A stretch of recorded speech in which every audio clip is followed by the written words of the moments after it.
everyone, this is Tammy and welcome back to our YouTube channel. Today we're gonna talk a lot of things, especially the great things about Singapore 2022.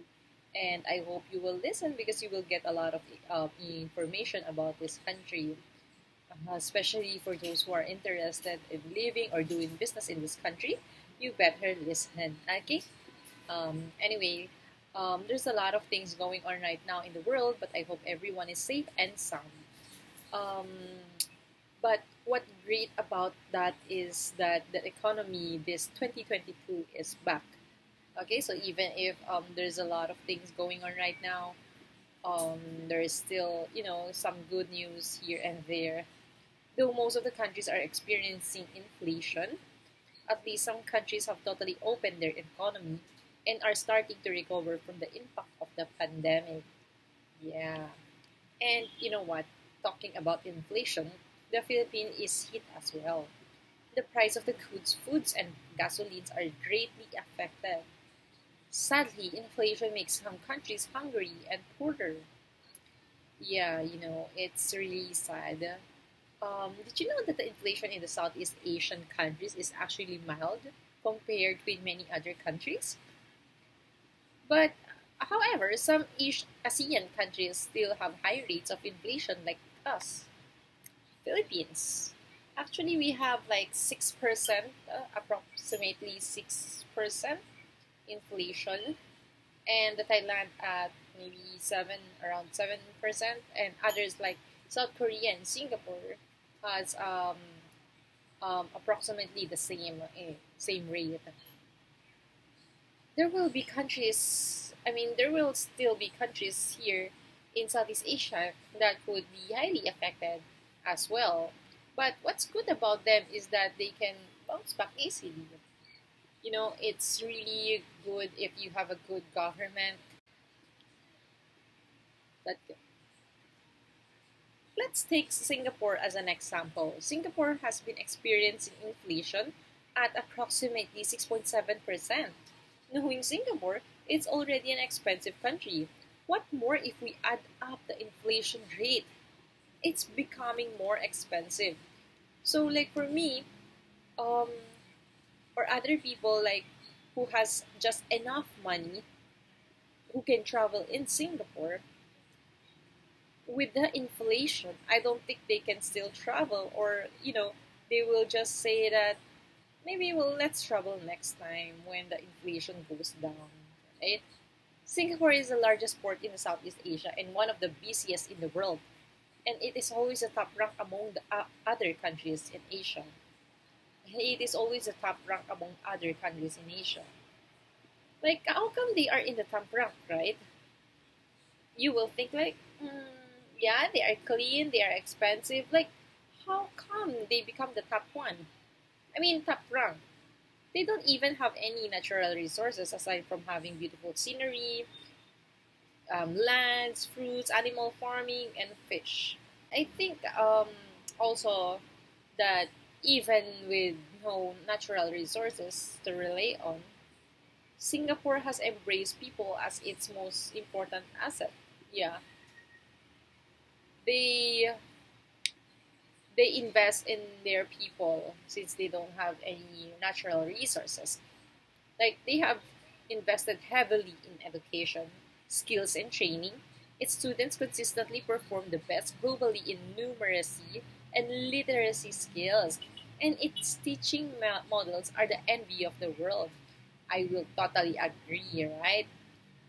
Um, because you know, since they really don't have these natural resources, they would invest this. They will invest in their people for education skills, right? Most of the private schools here in the Philippines usually offer Singapore math. Yes, they strongly they strongly believe in the quality of education in Singapore. I mean, like in Singapore, yeah. Although they don't have natural resources like other countries, we can say that Singapore is one of the most dynamic and business-oriented nations in the world. It is the global leader on several indicators, including on human capital, ease of doing business, and now on competitiveness. See? I remember there was a time of escalating trade tensions across the Pacific. The Singapore model is a reminder that openness and maintaining a global outlook is the only way to remain a competitive and prosperous economy. Actually, that's one of the good thing about them, right? Um, they make three pillars, and that's particularly worth noting. Singapore's economy is open, especially open to trade and capital. Singapore builds and attracts a first-class labor force. I hope you agree with this. And it fosters an innovation ecosystem. And that's one of the many reasons why many investors would like to invest in the country. Let's talk about their economy. They have an open economy. They sustain economic growth and subsequent wealth. It is, it is the result of decades of committed economic policy and its openness to international capital and technology. The investment friendly policies. That's why a lot of investors or foreigners like to invest there, and support for a competitive market. That's really good, right? And when it comes to business, did you know that even if the country is experiencing inflation, the economy continues to grow gradually? Investors are slowly going back. More and more tourists are going there after being stuck at home for a year. Imagine, I have a lot of friends who goes to Singapore right now because of because they open already. Singapore pro-business approach includes various incentives for foreign companies. For example, as an added benefit to the country's highly competitive tax regime, foreign companies wishing to open international or regional headquarters can obtain incentives, including a reduced corporate tax rate. You know, simple as that. While grants may be awarded to those investing in training to encourage adoption of new technology and industry. Actually, also, we have mentioned that they are the busiest country, right? Why? Simply because their port connects over 200 shipping trade routes to more than 600 ports across 120 countries. That's why they also have a lot of tourists. Maybe a better term is the people doing business with pleasure in the country. They just land in the Singapore to do some work, to do some business while, having a relaxation. Changi Airport is a national stopover hub for more than 100 airlines traversing the Pacific en route to more than 360 cities around the globe. One of the advantages of that is many people will stop over in the country, which means more income to the country, right? And speaking of their people, they have a first class labor force that is highly educated, motivated, and productive, combined with favorable personal tax rates and streamlined professional visas. Singapore has excelled at attracting the best talent both locally and from around the world. And that's totally amazing. And speaking of technology, the technology is getting better and better each year.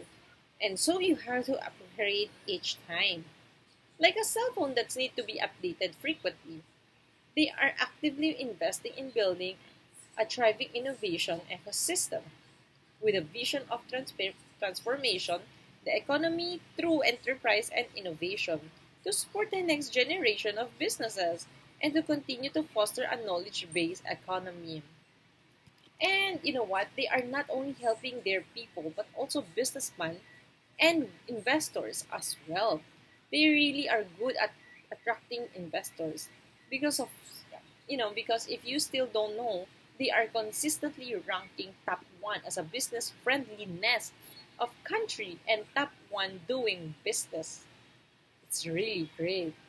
Um, Imagine how great it is by making them an attractive place to incorporate and operate a business for both local and foreign entrepreneurs.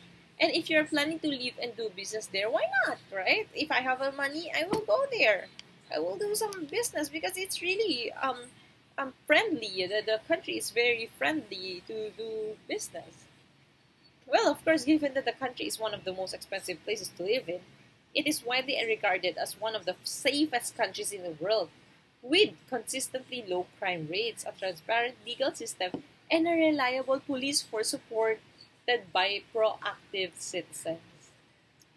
But you know what? I actually would rather live in an expensive place than in a country which have a high crime rate. Well, of course, who wouldn't want, right? There's no better feeling than the feeling of being safe for you and your family. Of course, right? And even if there are a lot of different ethnicities, they use one language, English.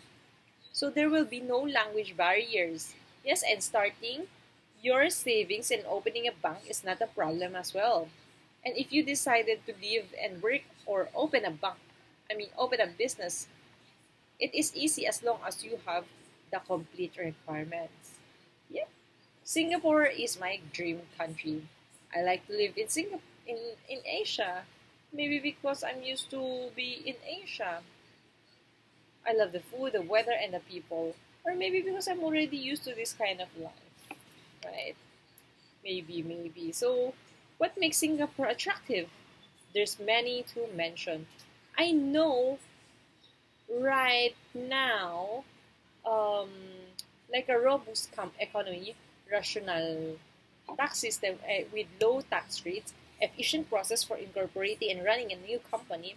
Other than that, they have strategic geographical location, excellent infrastructure, well-trained and productive workforce, well-developed and capital markets and financial system.